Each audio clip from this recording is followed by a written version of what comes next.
அண்ணாமலைக்கு தேசிய பொறுப்பு பட்டியலை ஓகே செய்த அமித்ஷா. தலைகீழாக மாறும் தமிழக அரசியல். தமிழக சட்டசபை தேர்தலுக்கு இன்னும் சில மாதங்களே இருக்கும் நிலையில் தமிழகம் பக்கம் தன்னுடைய முழு கவனத்தையும் திருப்பி இருக்கிறது டெல்லி பாஜக தலைமை.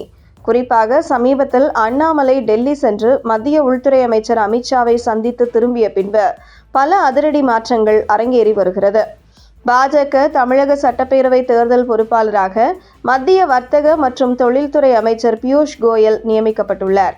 இணை பொறுப்பாளர்களாக சட்டத்துறை மற்றும் நாடாளுமன்றத்துறை விவகாரங்கள் இணை அமைச்சர் அர்ஜுன் ராம் மேக்வால், மத்திய விமான போக்குவரத்து துறை இணை அமைச்சர் முரளிதர் மோஹோல் உள்ளிட்டோர் நியமிக்கப்பட்டுள்ளனர். இந்த நிலையில் ஒரு மாநிலத்தின் தேர்தல் பொறுப்பாளர்களாக 3 முக்கிய அமைச்சர்கள் நியமிக்கப்பட்டுள்ளது. வரும் தமிழக தேர்தலை டெல்லி பாஜக தலைமை எந்த அளவுக்கு முக்கியத்துவம் கொடுத்து அணுகி வருகிறது என்பதை கணிக்க முடிகிறது. இதற்கு முன்பு ஒரு மத்திய அமைச்சர், மற்ற இருவர் பாஜக மூத்த தலைவராக இருப்பார்கள். ஆனால் இம்முறை 3 முக்கிய அமைச்சர்களை பொறுப்பாளர்களாக நியமித்துள்ளது டெல்லி பாஜக. இந்த குழுதான் தேசிய ஜனநாயக கூட்டணி பேச்சுவார்த்தை, தொகுதி பங்கீடு குறித்து பேச இருக்கிறது. குறிப்பாக தேசிய ஜனநாயக கூட்டணியில் அதிமுக, பாஜக மட்டுமே உறுதி செய்யப்பட்டு இருக்கிறது. இன்னும் பாமக, தேமுதிக போன்ற கட்சிகள் கூட்டணியை உறுதி செய்யாமல் இருந்து வருகிறது. பாஜக தலைமை அறிவித்துள்ள தேர்தல் பொறுப்பாளர்கள் விரைவில் தமிழகம் வர இருக்கிறார்கள்.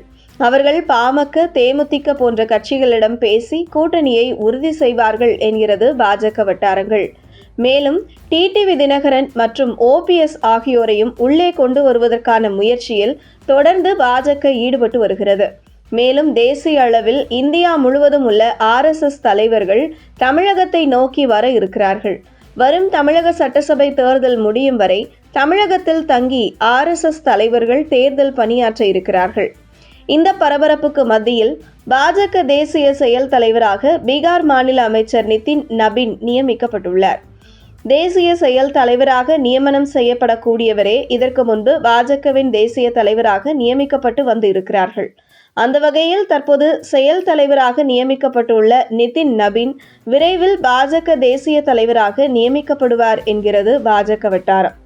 இந்த நிலையில் தமிழக பாஜக முன்னாள் தலைவராக இருந்த அண்ணாமலைக்கு பாஜக என்ன பொறுப்பு வழங்கப்பட இருக்கிறது என்கிற பரபரப்பு நீடித்து வந்த நிலையில் தற்பொழுது அதற்கான பதில் கிடைத்துள்ளது.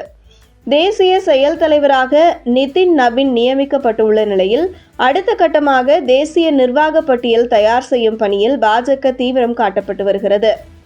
அதில் அண்ணாமலை பெயர் பாஜக தேசிய பொதுச் செயலாளர், தேசிய இளைஞரணி தலைவர் என 2 பொறுப்பில் ஒன்றுக்கு பரிசீலனையில் உள்ளதாக டெல்லியில் இருந்து வரும் தகவல் உறுதிப்படுத்துகிறது. இதில் பாஜக தேசிய பொதுச் செயலாளர் பொறுப்பு அண்ணாமலைக்கு வழங்கப்பட அதிக வாய்ப்புள்ளது என்கிறது டெல்லி வட்டாரங்கள்.